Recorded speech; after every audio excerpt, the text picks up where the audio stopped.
Alright, we got another Spotlight event. Winter Spotlight was pretty good last year, so how could they possibly mess this up? Anyway, I quit the event. So yeah, Halloween Spotlight, despite being a Spotlight, has an event page, which is funny considering the takeover didn't even have one of those. And this event didn't really try to shake things up and change things with any sort of crazy gimmick, which thank God for that, by the way, I'm not complaining. Behind the scenes though, there definitely was a big change, and that was a studio change. This time, instead of Twin Atlas, the Gang was the team that worked on this event, and I've actually collaborated with them before, and I had a store featured in one of their games, so that's pretty cool. Considering this is their first hub that they made for an event and they had hardly any time to work on it, I'd say the hub is nice, all things being considered. There's still no list of games in the hub again. I don't like that this is becoming common. There is a list of games on the event page, although it doesn't track the badges that you've collected, nor does it tell you what the tasks are before you decide to go into a game, so it's not entirely useful. Other than that complaint though, the hub is nice. It does more than Winter Spotlight, which I really wasn't expecting it to. I didn't really need to either, but you know, I appreciate it. It's even got cutscenes. The main highlight with the hub, of course, would be the path system, and similarly to Winter Spotlight, you have items to collect like your standard tokens and elite tokens. This time it's runes and keys. Runes are what you're mainly going to be using, and those will unlock new paths with challenges to complete in order to collect your prizes. And the first prize that you actually get is the compass that you use in-game as a gear. So that is definitely better than the hunt and how they wasted my time collecting all those gears. There's also more prizes hidden off of the beaten path, because who doesn't love bonus content? And then the keys will unlock elite paths with harder challenges to complete for the elite prizes. And thank God for there being bonus prizes on the normal paths, because we'll get into the elite prizes later. But yeah, the challenges are pretty much what you'd expect. It's not going to be anything like the Hunt Mega Edition. Honestly, some of the challenges can be a little boring, maybe tedious. Also, the paths were time locked and they would release a new one every other day. I can think of a couple reasons as to why they did that, but I do actually like it because you get to kind of savor the event more instead of burning through the whole thing in like a day or two and forgetting about it. That is until the finale, where you get thrown into a chase sequence against generic scary face thing. So, you know, again, nothing too crazy, but already better than the takeover, because at least I could actually partake in the finale. But yeah, I really like how the prizes are earned this way. It makes the hub feel more involved with the event, like it's an actual game featured in the event that you have to play, you know, instead of just clicking a button, grabbing your prize, and leaving. Which you still do for the final prize, because of course the final prize has nothing special attached to it. Not that it really matters though, because hardly anybody even earned that final prize. There's genuinely more people that own the final prizes in the Hunt Mega Edition and the prismatic egghead from the hatch. And that thing we were only told about a few days before the event was ending,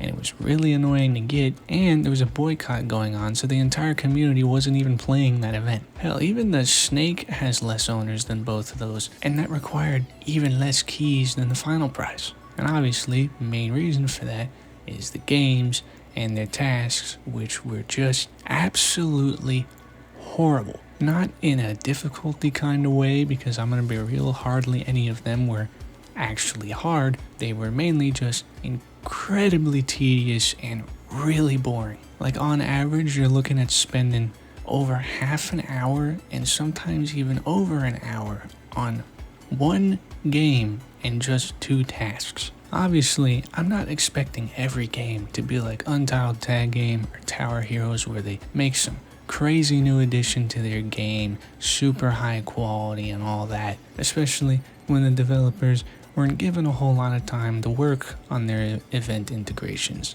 But even then, I feel like you had more than enough time to make a simple task that was actually fun and didn't feel like it was intentionally designed to just waste my time. And it feels like even more of a waste of time because all of the key prizes, the elite prizes, are just pets.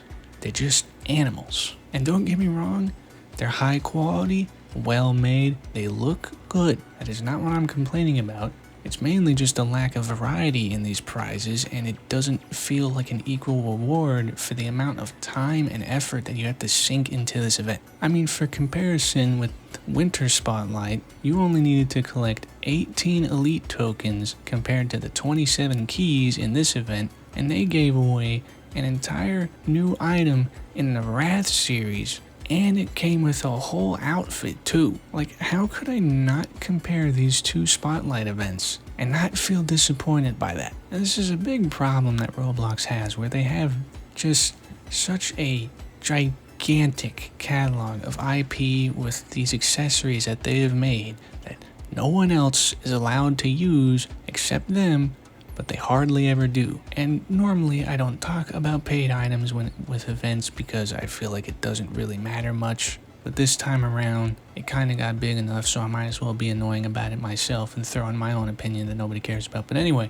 when they do use something from their existing IP, or whatever you want to call it, it's usually just a paid item set at a ridiculous price. And sometimes the designs of these items change a little bit too much from their classic designs to where not nearly as many people are willing to spend a ridiculous amount of money on them. And these are the kinds of items that would make for really cool prizes in the event. And you wouldn't really have to worry about upsetting anyone or destroying the Roblox economy. The free-to-play community is going to be happy because who cares what it looks like? It's a free Valkyrie. And the traders aren't going to be upset about it because it doesn't really resemble the classic design all too much, and those are the designs that people want to spend a ton of money on. And that's the thing.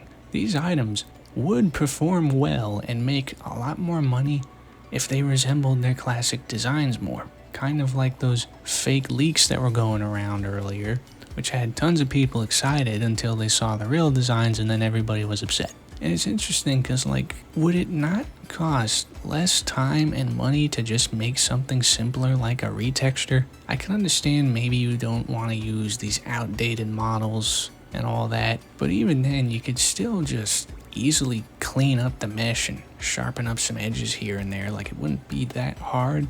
But also, in the last event with the takeover, that had retextures of classic popular items, and everybody loved those, so I don't see why they didn't just do that again. But other than all that, which sounded like a lot, but I think that was literally just pretty much 3 things, the event could have been good. This could have been another Winter Spotlight situation, where it wasn't anything crazy, but it was a nice, just perfected little mixture of everything. Instead, though, this feels like the hatch again, where it had a lot of potential to be something more, and yet, of course, something had to go wrong. And funnily enough, it wasn't even entirely Roblox's fault this time. It was mainly the games, because the selection of games wasn't honestly that bad, but the tasks were. And like, I could have completed this event. It really wasn't all that hard, because I've completed way harder challenges compared to anything featured in this event. But having to do at least 27 of these things at once is just asking for way too much. And I really don't get why they just keep approving these kinds of tasks. Like, is there really nothing better to choose from with the options you have? There are so many underrated games out there that could actually benefit from the spotlight of being put in a Roblox event. And who knows, maybe they could make an actually fun task to give players a better first impression to get them to actually play the game again. That's kind of the problem with bigger games, is they don't really care about that. They already have a huge audience, so what does it matter how good or bad their task is? And yet we keep inviting these same games that make the same slop every single time that they're invited, and it gets really repetitive and really tiring. Like, there really needs to be some sort of application system where anybody can go in and submit their own game to have a chance at being featured in the event. If you want everybody to be able to do everything on your platform, like you were saying when you made the disaster that is public UGC, and also wasting all this money on creating AI tools that nobody wants, then why can't everybody have a chance of getting featured in an event? And yet, despite all this, compared to last year's Halloween event, it's great. Not really that hard to improve on the haunt, but you know, hopefully this year's winter event will also be better than last year's. And hopefully we'll continue not having any annoying gimmicks that nobody asked for. Because all I'm asking for is just a classic Giftsplosion kind of thing. You can hide prizes inside of gifts and let us keep the gift boxes, I swear to God, and then have them open up either during or after the event. That's really all you need to do for a winter event. That's all you need to do. But anyway, I'm gonna go back to crying in the shower now because I really wanted to actually get that crown. Even though I'll never wear it and it'll sit in my inventory like every other prize I've collected over the years. Oh well.